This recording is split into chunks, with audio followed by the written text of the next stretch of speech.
What's up everyone? Alex here. I've been playing Tales of Vesperia Definitive Edition non-stop since the release, and I know there's some of you who are still holding off given that the Resident Evil 2 Remake and Kingdom Hearts 3 are on the horizon. That said, I've been enjoying my time with the game so far, and I'd like to share my impressions of Tales of Vesperia Definitive Edition 10 hours in. This impressions video is going to be mainly addressing two things the community has asked me to address, specifically the voice acting and the combat system, followed by my thoughts on what I've played so far. But before that, keep in mind that the last time I've actually played Tales of Vesperia was during its original release 10 years ago. So while the game is still familiar to me, I will be talking about this game as if it's my first time playing. First up, the voice acting. Upon the game's announcement, it was revealed that new voice acting was added in sections that didn't have it before, due in part with the addition of new party members. A few days later, Yuri's voice actor, Troy Baker, tweeted that Bandai Namco, the game's publisher, didn't reach out to him to reprise his role of Yuri in the game, and early fan reactions to the new voice acting in the trailers were sour. Some early reviews of the game pointed out that while Yuri's original voice is still in the game, the transition to the new voice actor was cited as quote-unquote too jarring. Fast forward to today, and after several hours of playing, I personally find that the transition between both actors isn't as jarring as these early reviews make it out to be. Let me give you an example. It's not like there's any shortage of monsters once you're outside the barriers. Well, that's okay. But what about you? Are you sure you don't want to go back? If that happens, I'll take care of you. I reckon it's been attacked by desperate townspeople quite a few times.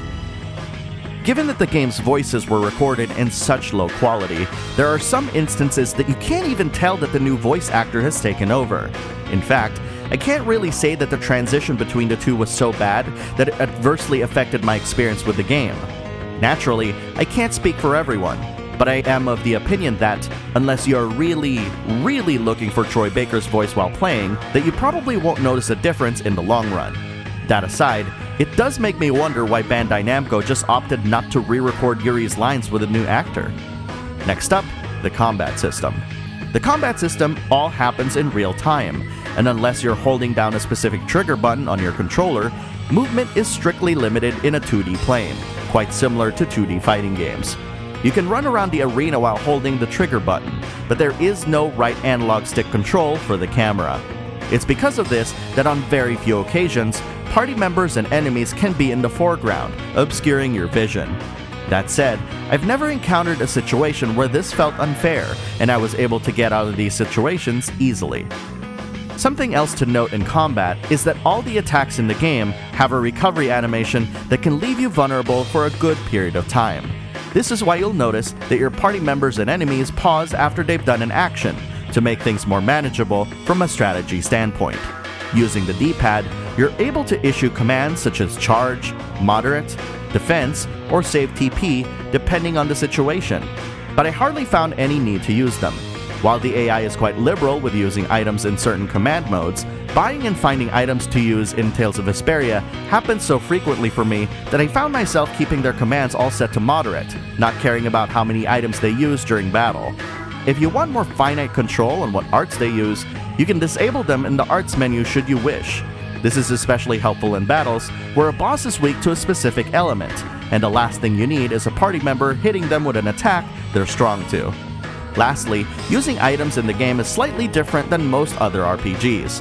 At the start, you can only use items on yourself, which then starts a cooldown timer preventing you from using another item. You'll need specific skills so that you can use items on other party members or even make the timer count down faster. Talking about the skill system, each weapon has its own unique skill you can learn, and it's important that you equip them once you've learned them to give you an additional edge during battles. I should also point out that you can only have a party of 4 with you at any given time, but you can freely switch party members at any time while in the menu, and that party members who are not in the main party still gain experience. From a story perspective, I was thoroughly surprised how much story I've experienced in Tales of Vesperia in the hours I've been playing it. I'm even doubly surprised how much I'm able to remember each and every detail. For players who need a little bit of help catching up on what happened, the game does offer a handy synopsis page detailing the events that have transpired from the beginning of the game. This is a great quality of life feature for players who might have lapsed on the game and want to return, and it's a feature that I can't help but wish more RPGs had. Even though the game was released in 2008, Tales of Vesperia's art style still stands the test of time and is proof positive of why stylized art in games is so timeless. If I may nitpick, you will see certain voice sections of the game where you can still hear the character's voice without any mouth animation. That's something I've been willing to overlook, given that the character's voice acting, not to mention their charm and personality, overrides that for me. While we've talked about Yuri's voice actor earlier, I should point out that all of the English voice actors do a great job of embodying the roles they're playing and really help inject some life into the characters. If you disagree with that statement, that's fine too, as there's an option to play the game with the original Japanese voice acting should you prefer. Overall, Tales of Vesperia Definitive Edition has been a pleasant trip back to a much simpler era, where world maps still exist, and that story beats happened at a rapid pace without delay. It's a reminder that there's nothing wrong with games being much simpler, and that there's much value to looking back and, perhaps, understanding why we cherish these older games so much. It also helps that Tales of Vesperia Definitive Edition feels so welcoming in the first few hours that it can help hook new players in really easily, and it's a testament to how solid the game's design is, regardless of when or where you play it. This score is provisional here on Hours In, until the release of this game's Hours Later review.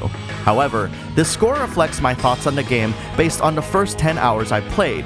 This may change between this point and finishing the game, which is why we invite you to come back and check out our Hours Later review when it's released. For now, outside of what I talked about in my impressions, what would you like to know about Tales of Vesperia Definitive Edition? Post your replies in the comments below, and I'll answer them when I'm able. Also, if you found this video to be informative, please consider liking, sharing, and subscribing to the channel. Remember to hit the bell icon so that you'll always be notified of my latest videos. Also, follow me on Twitter at MyBacklogBattle for the latest and upcoming videos, or to just chat about video games. Thanks for watching, and let's all have fun playing video games.